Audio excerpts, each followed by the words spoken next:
Okay, just there. Your name, Tom? Hi, Kevin. It's Tom. Thomas. Yeah, I've got two questions. One, shouldn't it be more about quality, not quantity, next season? Yep. Yes. And also, is there any truth in the rumour that I heard a Chinese consortium was interested in, because of I heard Tell me who they are. It's a rumour. Yeah. I just heard on social media because it said that they were extending the Chinatown, so I just because it was It's news to me, but yeah. what I'm told is on social media about the club and sometimes about me, I scratch my head. Untrue. Hi Kevin, my name's Richard. Hi Rich. When you're looking at teams in the Championship, particularly what our neighbours have spent this season, if we were successful next year, do you think we're in a position where we could go up and spend, I'm not saying similar kinds of money because I know first year would be a transitional period, but do you think we're at a point with yourself and the Prince where we would be able to compete financially? Hypothetical question, unless we get a playoff spot this season and win, right? But the hypothetical answer is yeah. I think the Championship is it the third highest supported league in the world, third or fourth? Championship's a major league in itself, and in many ways, if you could turn the clock back, you'd detach the Championship in a similar manner as the Premier League was formed back in the late 80s, because it contains big city clubs, of which we've been one many, many times, you know, whether it's our neighbours, ourselves, Leeds, Forest, Ipswich, Wolves et al., bigger clubs than Swansea's and Norwich's and Stokes and West Brom's, etc. above them. So, yeah, hypothetically, if we're sat here today because promotion had been achieved, we'd be talking on, as a board and at the technical committee, we'd be talking on a different level altogether. And that simple level would be aims and aspirations. Do you try and go for it the first season back in the Championship on the back of confidence of getting promotion, or do you look for a year of stability? Not sure what answer I'd give, but I'd love you to ask me that question this time next year. Thanks for that question. Gary, I'm just up second row front, been up a couple of times. What's your name, please? Hello, Kevin. Gary. Gary? Yeah, I'm not sure if you can fully answer this, or Travis as well, but I'm a big supporter at Academy, go when I can. Does having Academy stop us looking and signing non-league players? Because there's some non-league gems. I know there's a lad, he's Millwall's top scorer, Sheffield lad, Halifax.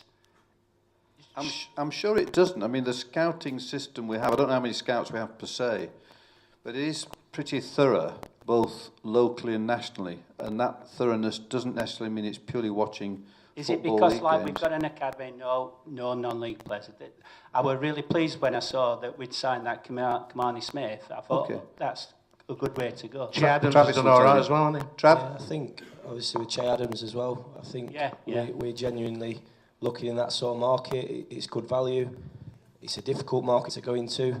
If you look at Barnsley, they've signed 4 or 5 recently, Tooting being the last one, and it hasn't really worked for them. So I think with anything, when you're spending money, and it is decent money now. I mean, I know we've got aspirations of the Championship and the Premier League, and it's a whole different ball game. But an outlay of £150,000-200,000 still a lot of money. But Che Adams is doing really well at the minute. The boy Kamani Smith has just signed his second pro contract, and we do spend a lot of time looking for players at that level. So the answer to that is we don't shut the door to those type of players. They're just as likely to play in our first team as a kid from 9 years old is. And I think we've got the blend right at this football club. If you look at Reedy and Dom, they were here at 8. You look at Ben Whiteman, he was 15 out of Man U. And if you look at Che Adams and Kamani Smith, they were 17 and 18. So I think that's a good snapshot of how we recruit. Do we always get it right? No. But we're definitely open-minded to it.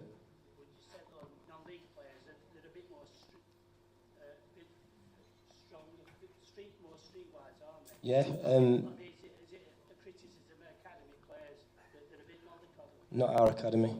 but it would Not be under a fair, Travis. it would be a fair criticism. And as the gentleman asked earlier, category 1 football, it bores me to tears. You have it, we have it. It's not real football. So we do try and give the kids a rounded upbringing. We are mindful that we need to recruit more athletic players. I'm not silly. Louis Shreeds, Ben Whiteman's, their major strengths would be technique. So we have to recruit your Che Adams and your Kamani Smiths. The game takes all sorts. So we are very mindful of that. You can't turn that on overnight. We can't make our kids grow. It's one thing we can't do. So that will take time. And that is an option the non-league gives us, the more athletic, the bigger types. It's something we're very open-minded to. We play also, our younger boys play tomorrow night in a final here against other non-league sides, so whether it's Handsworth, whether it's Dunkirk, so that's a good opportunity to recruit players as well. So we are really switched on to that, and it's something we'll continue to do. Thanks, Trav. We've got a gentleman down here. If we've got a microphone, Gary. Hi, Kev. It's Ryan. Just want to ask, really, Where's Ryan? at the back. Oh, Travelled all the way from Leicester to be here tonight. I just want to know what your biggest regret is as Sheffield United chairman. And I know you, when you came in the early 2000s, you saved us pretty much. I just want to know what your biggest regret is and if you'd do anything differently. it'll not take me long to answer, but my biggest regret was, I'd set out to rebuild this club from this tatty old stadium that we had that was third class, second class, 3 sides, no infill corners, no academy. We used to train at firstly Bramall Lane, then Abbeydale Grange School playing fields, where we first set up our centre of excellence. And my own vision, probably with property skills, was to see this stadium to be one of the best in the country that we as supporters could be proud of, and to have a football system that would work with an absolute determination to get back to top league. We did that in 2006. It was coincidental, not trying to tell you my life story, I may say, when we then decided to go and live in Belgium. We'd bought a European company with offices in Amsterdam, Paris, Frankfurt, Hungary, Copenhagen, etc. And why do I say all this to you? Ever since I went abroad to live for what was nearly 8 years, therefore my frequency of coming to watch the Blades or spending time at Bramall Lane, things went wobbly. We got back to the Premiership, and lest we all forget, in that January transfer window we bought the likes of Bruce Dyer, somebody called Brian Dean for a third time, Chris Lucchetti, Gary Flitcroft, Jeff Horsfield, to buy ourselves back of what was then the first division to the Premiership. We had done it. We reshaped in the close season under Neil with Rob Hulse, who cruelly broke his leg, another bit of bad luck that befits the Blades, at the wrong time. And I knew then we'd got what we needed. A fine stadium, a hotel being built, a complex that was so admired, and really with a manager at the time that was right for it, and a team that would consolidate in the Premier League. And to answer the question, therefore, in many ways, if we had not had been improperly, illegally relegated in 2007, I genuinely believe we'd still be in the Premiership now. We would have consolidated because the roots and the reorganised base of the club had been achieved. And we go back to luck, which I know is a word that some of you don't like to hear. We were robbed of our Premiership status. Yeah? If you look at Leicester City, and I'm nothing against Leicester, but you say from Leicester, Leicester got away with it twice in administration. Once in 2003, where this club came third, if we don't forget, and it's not having sour grapes, but twice they went to administration. They've breached financial fair play, the season they've got back into the Premiership. Fantastic what they've done this season. I think we're all overjoyed as football supporters. We actually got improperly, illegally relegated from the Premier League. We got financial compensation. Meant nothing in truth, did it? Because since then, we were unlucky not to go back, playoffs. Since then, we've lost 6 playoffs. And there is some elements of bad luck about that, yeah? Yeah. So, what I regret is going abroad when I've got us back in the Premiership. Would it really have made a difference? I don't know. But sometime I think There's some bugger up there who's not smiling on us. Sorry about that. There's hands coming up thick and fast. Let's try on that side, middle. Hi, Kevin. It's Danny. Danny? My question's sort of two-pronged. Firstly, obviously, this season, it's not gone the way we wanted it. You brought in a new manager with new ideas, new sort of ethos about the club. You've given him a task to do.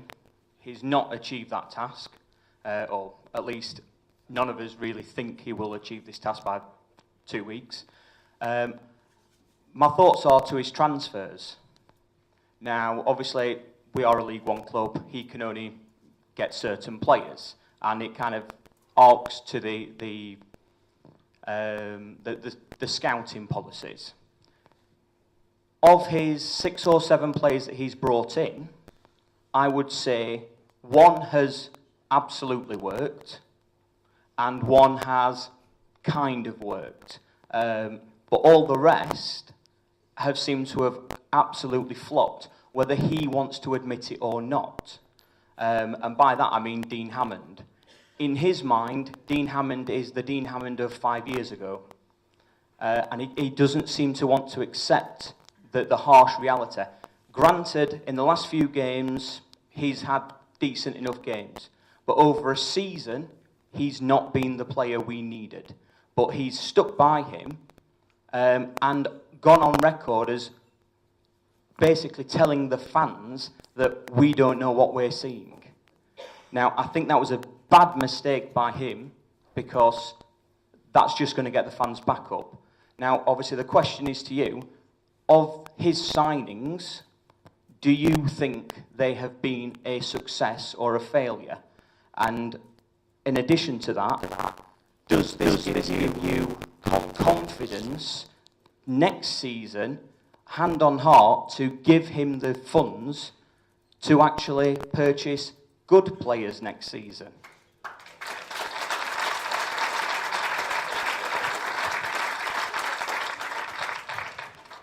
I answered the question by saying I firmly believe that the colleagues who now serve on the technical board would not have vetted the signings of most of the players that have been brought to the club this season.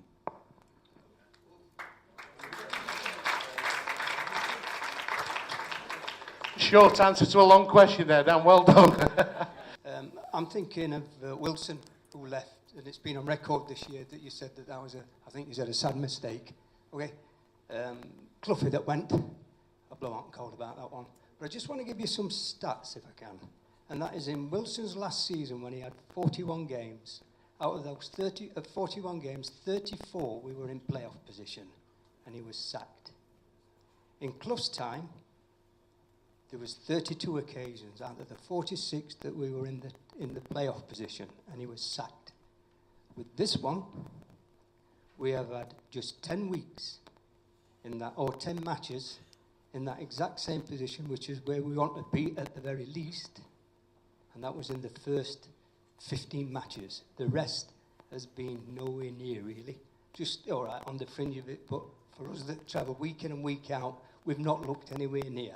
The question I'm begging is, there's been all this chat. I read every week that our manager is 51-year-old. He did exceptionally well at Southampton. He did exceptionally well at Scunthorpe. But that is never going to add Sheffield United to that line, because he ain't going to do it here. And I agree entirely. The characters that he's brought in, bar one, are not taking us anywhere. And you alluded to it earlier, I think you were talking about Hammond when you were talking earlier on. If we are thinking seriously that we are going to build a side, and that's the way he's putting it over, that we're going to build a side around the like of him, then we're in a fool's land, right? You've had an average of 19,500, 19,700 people coming watching. That's exceptional. And I feel as though we're just taken for granted. You know, 6 seasons in this division, there will be, since 1945, we have only ever been in 2 of the divisions longer than 6 seasons. Yeah, we have won 2 championships and not been anywhere near an FA Cup. That is us in 4 generations of people. And I feel as though we could go to the 5th before we ever get anywhere near the promised land. That's it. It's a statement more than a question. Do Well, we look, like it? let me say, on statistics, you can't be denied. You know, what you've set out is absolute fact. But I'm trying to give instances, and I know there certainly are instances where many clubs have nicked the sixth playoff spot. Blackpool was a case in point a few seasons ago when they got to the Premiership. You know, I think they got to the playoff spot, sixth spot, maybe the only time that season, the last game. So, you know, statistics can lie. And in some seasons, you know, not just ourselves, other clubs have had... Remember the season where we were top of the league in the Boxing Day massacre? Where were we then? Top of the league. In other words, you could look at that season and say you've been in the top six for so many blessed weeks, but where you ended up is what counts. So there are quite a few situations where a club creeps into that sixth spot, never been around the top, and from that sixth spot emulates itself by getting promotion. A lot of what the other statistics, I can't deny them because they're fact. We're not the only club, but the only thing I'd say to you, at times, again, we are cursed. You don't see the opposition miss 3 goals at Wembley in the playoff final and we still lose, do you? But you do, because you watch Sheffield United. Now that's a statistic, isn't it? Yeah.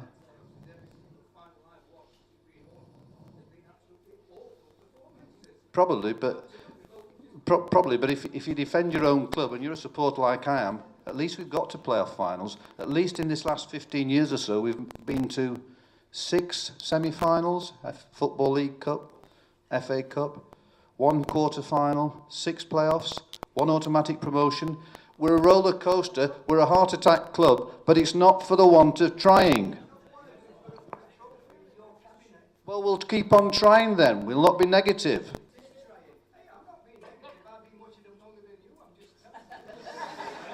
Well, they looks older than me.